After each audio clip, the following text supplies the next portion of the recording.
Hello, and this video is going to be slightly different. It doesn't have to do with music this time. It actually has to do with another interest I have, which is books. So let's get to it, shall we? Alright, the first book I recommend... Oh wait, let me tell you the topic first. I am a dumbass. Anyway,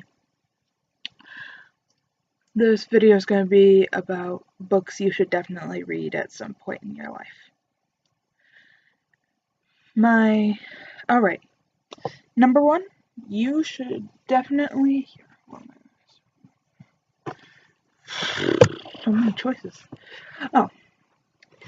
A book you should definitely read in your lifetime is Go Ask Alice by Anonymous. And this is a real diary that is from the 60s about a teenage drug user. There's obviously the back you can read, but I'm not going to read that right now. Actually, you know what? I will. It started when she served a soft drink laced with LSD in a dangerous party game. Within months, she was hooked, trapped in a downward spiral that took her from her comfortable home and loving family to the mean streets of an unforgiving city. It was a journey that would rob her of her innocence, her youth, and ultimately her life. Yeah, so I definitely recommend reading this. It's a classic. There's a bunch of other books like it, but this one is the best. So, go buy it. It's not that expensive. Alright, another book I read a couple months ago. Actually, in January, so this is a long time ago. It's kind of a funny story by Neb Vizzini. Sorry, I can't pronounce his last name. This has a very interesting story behind it. Here, and yet again, I will read the back, just in case you're interested. Ambitious New York City teenager Craig Gilmer is determined to succeed at life, which means getting into the right high school to get into the right college to the right job. When once Craig aces his way into Manhattan's executive pre-professional high school, the pressure becomes unbearable. He stops eating and sleeping until one night he nearly kills himself. Craig's suicidal episode gets him checked into a mental hospital, where his new neighbors include a transsexual sex addict, a girl who scarred her own face with scissors, and the self-elected President Armelio. There, Craig is finally able to confront the sources of his anxiety. This book is very relatable. It talks about depression in a very humorous way. And some interesting background behind this. Neb Vizzini, he killed himself before he even published this. So another lady named Rachel something published it for him. So yeah, I would definitely recommend this. It's definitely a good read, and it gives you an outlook on... Oh, her name's Rachel Kahn. Or Cone. I don't know. But I would definitely recommend reading this. Alright. A series that you probably know of right by now, because it is popular for a really, really, really long time. Oh, wrong book.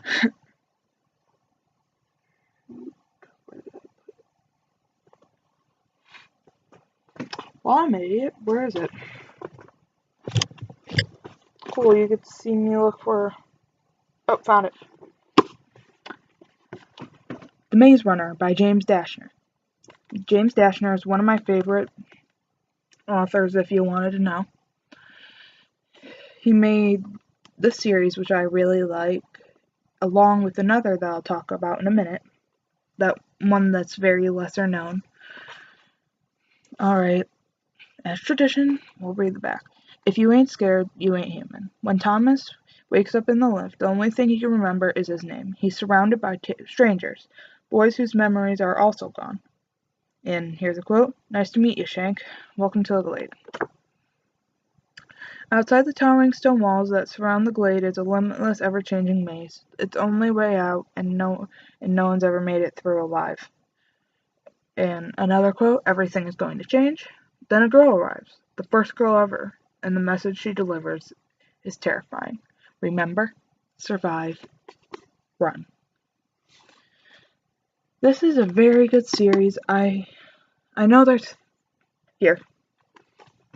Let me put them in order. This is the first one, obviously named The Maze Runner. The second one, which is my favorite, is The Scorch Trials, which has some creepy shit in here. Like, I'm not going to tell you necessarily, but it is creepy as hell.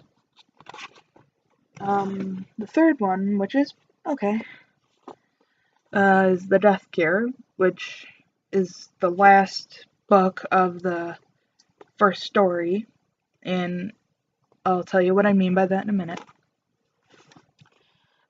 The Kill Order is a prequel.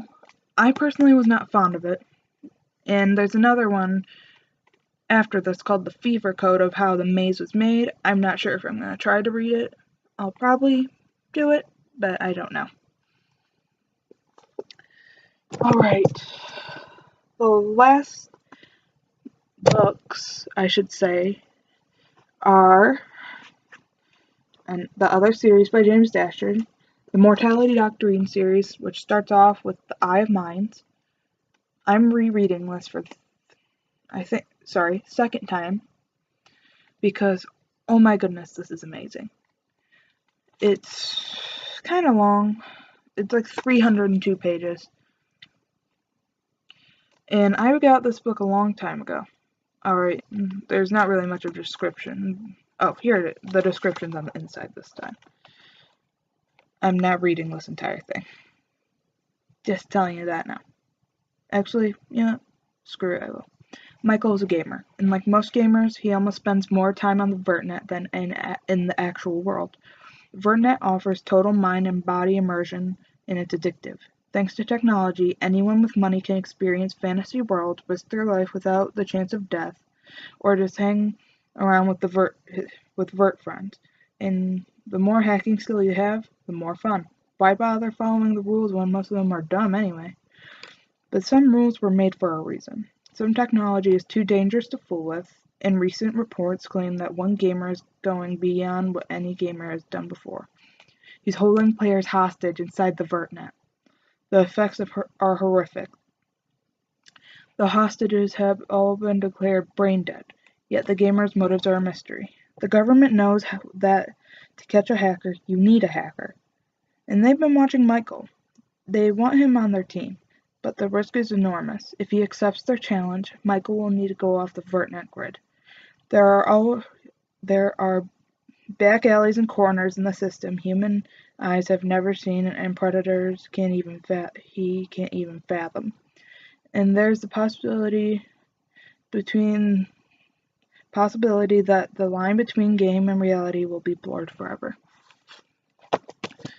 Oh, and the back of the book is cool. Welcome to Vertnet, a world beyond your wildest dreams and your worst nightmares. So, this is the first book in the series, The Eye of Minds. The second book, which I don't have, I checked this out from the library. The Rule of Thoughts, which is also really good.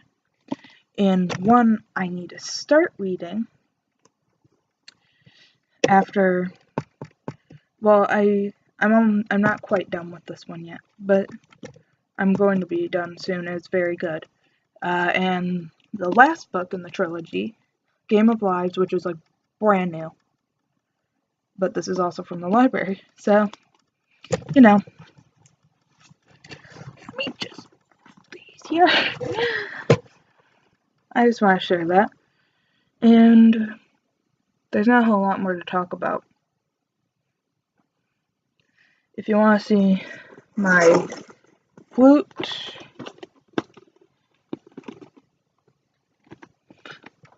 covering up these. It's a Yamaha Beginner. I know, this is my 6th grade flute. I know, that was random. Anyways, to the person who left out one particular comment on the albums video, thanks, but no thanks. I'm not gonna do that. So, alright. Bye. Oh, wait. I forgot my outro. Don't care if you subscribe, don't care if you comment, don't care if you like, no one's watching us anyways. So long, and good night.